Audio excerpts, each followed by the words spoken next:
यी तरकारी काट्ने तरिकाहरू 5 तारे सिफले समेत तपाईलाई भन्दैनन्। अब आफै जान्नुहोस्।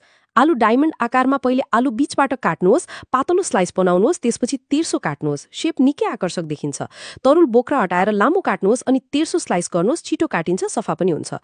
प्याज आँखा पोल्ने समस्या नहोस् भन्नलाई प्याजलाई बीचबाट काटेर 2 मिनेट पानीमा भिजाएर राख्नुहोस्। त्यसपछि काट्दा आँखा बिल्कुलै पोल्दैन।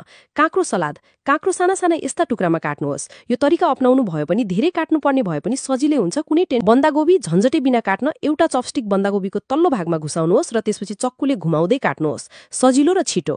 शलगम वा लौका डायमन्ड शेपमा काट्ने तरिका सलादका लागि उत्कृष्ट हुन्छ। सजिलै काटिन्छ र हेर्दा सुन्दर देखिन्छ।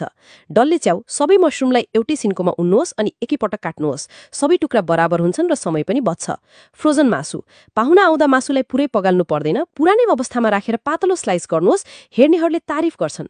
यस्ता साना साना किचन ह्याक्सहरूले जीवन सजिलो बनाउँछन्।